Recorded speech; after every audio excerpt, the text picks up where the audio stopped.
Hola, ¿qué tal? Buenos días, bienvenidos nuevamente a este canal de videos de YouTube que tiene a cargo el Cuerpo Académico de Cultura y Personalidad de esta Facultad de Ciencias de la Conducta de la Universidad Autónoma del Estado de México. En esta ocasión, atendiendo a una petición de alguno de nuestros seguidores que tiene esta problemática en casa o esta situación en casa, para no llamarle problemática, vamos a tratar con un invitado especial un tema que es el tema del autismo. La persona que tengo como invitada, para mí es un honor tenerlo acá, porque además de compañero académico, es un compañero de vida, amigo, de juego de esta universidad. Es el licenciado Gonzalo Vázquez Delgado. Él es catedrático de aquí de la Facultad de Ciencias de la Conducta de la Universidad Autónoma del Estado de México. Y bueno, ha tenido experiencia y trabajo directo con personas que tienen autismo.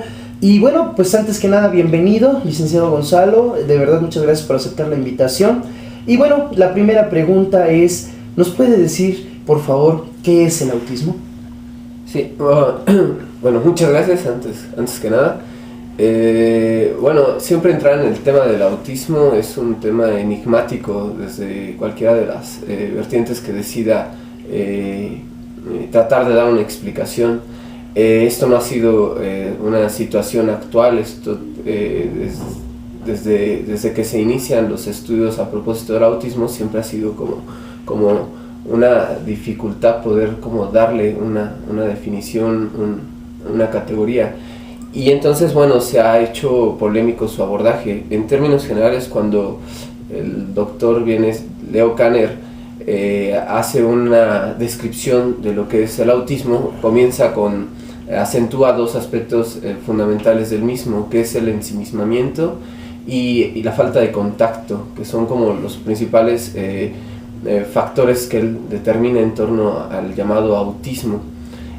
Ya había alrededor de él algunos otros, como Asperger, que también había hecho alguna aproximación a estos niños que se caracterizaban por esa falta de contacto o retiramiento del mundo. Sin embargo, bueno, la manera de poder decir algo acerca del autismo pues pasa efectivamente en esta postura pues por una condición descriptiva, ¿no? Que es como con lo que parte la medicina y que es el primer recurso que se encuentra para hablar del autismo, que se da más o menos por ahí de 1940 a la fecha. ¿Hay algún porcentaje de niños o de personas que tengan este trastorno de autismo, esta situación de autismo? ¿Qué tantos niños de cada 100 o qué tantas personas de cada cierta cantidad de población lo llegan a padecer? Siguiendo esta misma línea tan controversial y enigmática que decíamos, en alguna ocasión jugando con los datos hablábamos tal vez de un porcentaje de 1 de cada 100. Sin embargo, en alguna ocasión se hizo una apreciación en realidad de una persona que llevaba bastante tiempo trabajando en el tema, que se acercó a nosotros al CAM, que era el Centro de Atención Múltiple, para compartir su experiencia. Entonces, en esta apreciación pues nosotros teníamos como la población del CAM, niños fundamentalmente con síndrome de Down, con problemas motores, y el famoso DI. Pero en esta apreciación que ella hace, que era específicamente para ver algunos niños que presentaban estas condiciones, ella deja un poco como abierto, ¿no? Dice, como un poco sorprendida de que en realidad entre la población general podríamos, si hiciéramos como más detallado nuestro seguimiento a los niños, nos sorprenderíamos de la cantidad de niños que presentan, si no bien autismo, si rasgos, ¿no?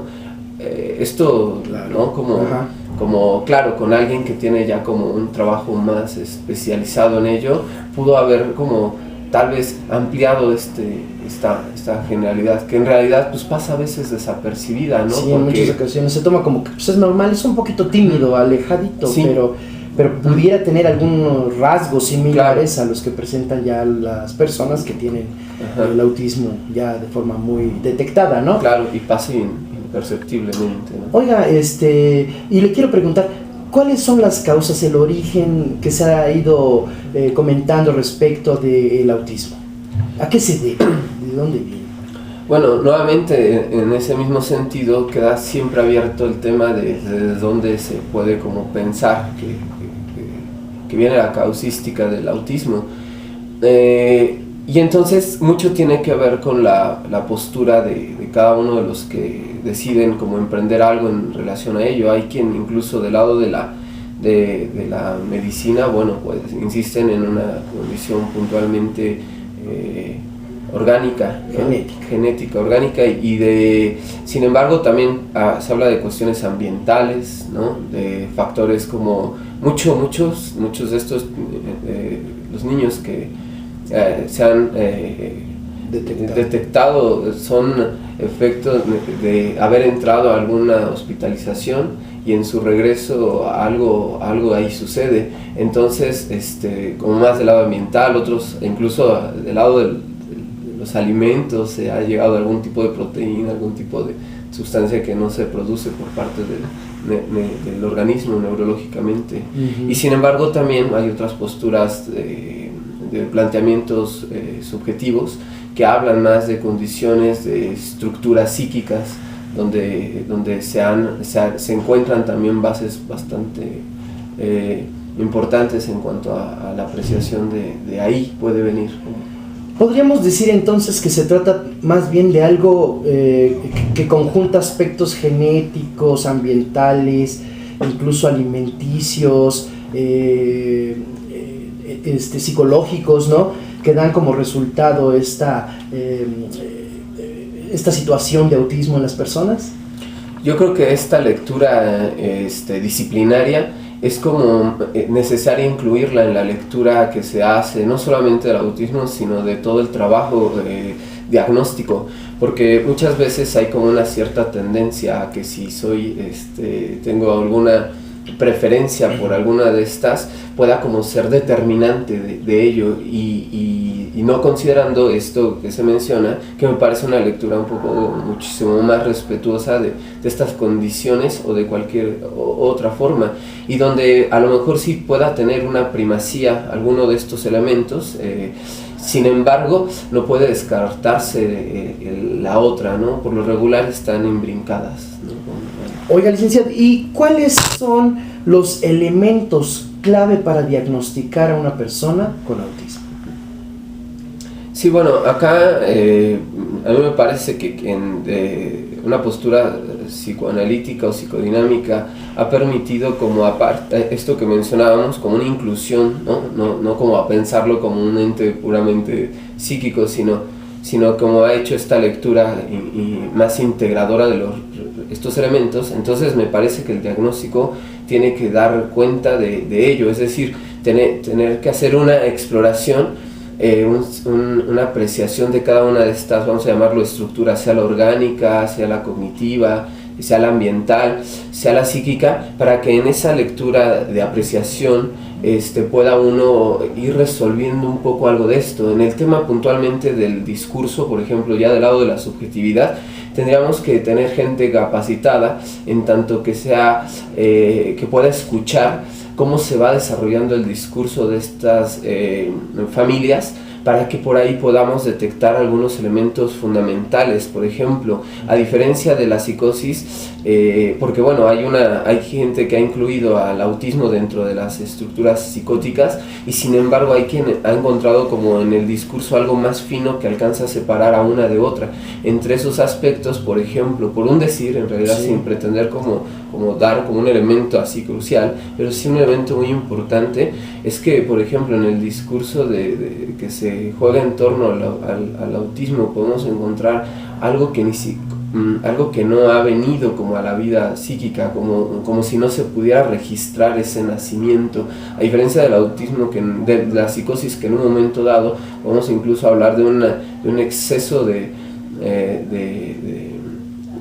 bueno, acá la han llamado como pulsión de muerte, pero bueno, de un exceso mortífero, ¿no? En el autismo pasa a veces como un no registro, ¿no? En el discurso incluso de cuando, mucho en estos datos como duros, o de a qué edad caminó, a qué edad sostuvo la cabeza, etcétera, de pronto puede haber incluso una imposibilidad de recuerdo por parte de la familia de esos datos. O sea, esa imposibilidad de mantener la cabeza recta, digamos, bueno, en posición, la dificultad para recordar, el alejamiento de la vida en general, ¿no? Y del tipo social, ¿serían elementos centrales para establecer un diagnóstico de autismo? Por lo menos, si no para determinar que es ahí el autismo, algo del autismo, por lo menos sí para dar una alerta bien importante en edades tempranas, como para empezar a preguntarse algo acerca de eso. Por eso de ahí la importancia de que la gente que trabaja con los bebés pues pueda estar como muy al pendiente de estas, no solamente de estas condiciones sintomáticas que el niño va presentando, este retraimiento, sino incluso la manera en la que los padres se relacionan con este hijo, que pueden ya dar cuenta. ¿Nos puede decir cómo se relacionan con este hijo cuando ya van detectando, van teniendo sospechas de que esto está presente? Sí, claro. Por ejemplo, Sarah Payne, ella en un texto que se llama Diagnóstico y Problemas de Aprendizaje, hace hincapié en el lugar que ocupa este hijo para esta familia, y eso lo encontramos en las maneras, en el cómo la madre se aproxima, en este caso, al cuerpo del bebé, cómo lo dice, cómo lo toca, cómo se aproxima a él.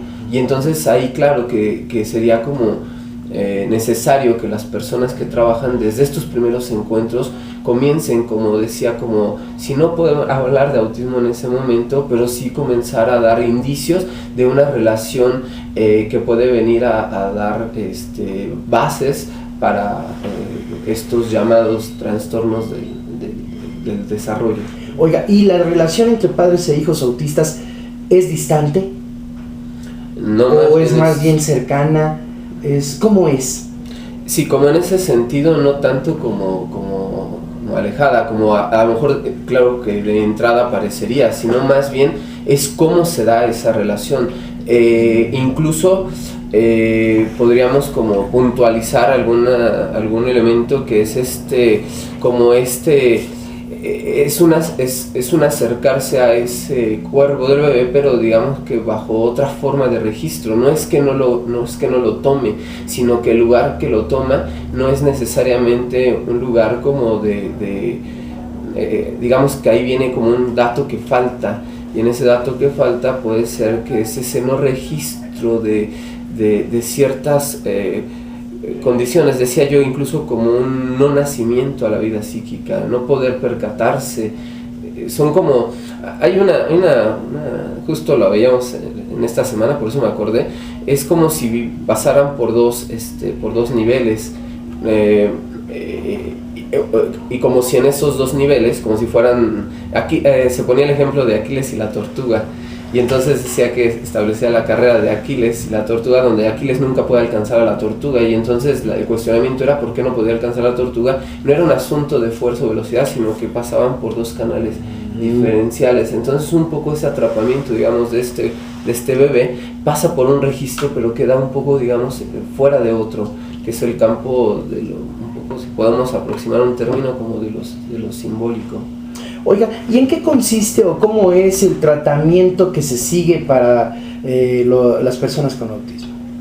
Bien, en esta búsqueda de un qué hacer, las escuelas, por ejemplo, juegan un papel fundamental, ya que más allá de los contenidos, de los programas, en tanto aprendizajes, ¿no? como se ha mencionado, más allá de eso, pues sabemos que también la función de la escuela es una función socializante, y en ese sentido las escuelas, y principalmente las escuelas de educación especial, cumplen un papel muy muy importante, ya que al interior de ellas muchas veces los niños rompen estas fronteras de la diferencia de una manera extraordinaria, ¿no? Donde tenemos un niño con un problema motriz o con síndrome de Down, hay un niño con autismo, que en el orden de la inclusión son beneficiados, son llamados, son hablados, ¿no? Cosa que en otros campos no. Cuando entraba en alguna ocasión con un grupo de niños a la escuela, una madre voltea y con niños con autismo o rasgos psicóticos, una mujer me dice, y no hace nada, ¿no? O sea, podemos ver el efecto, digamos, del lenguaje en la vida del niño, y en el caso del autismo, digamos que de alguna forma es nombrado para ser excluido, ¿no? Y entonces el beneficio de encontrarse entre otros niños es que en realidad ellos todavía no tienen estas categorizaciones excluyentes, y entonces lo tratan bien o mal, pero como cualquier otro niño. Entonces yo creo que la inclusión lo más temprana a espacios institucionales me parece que son grandes bondades que podemos encontrar en el campo de la educación. Y en el campo familiar, ¿qué se le recomienda a los padres que hagan con los niños con este tipo de situación?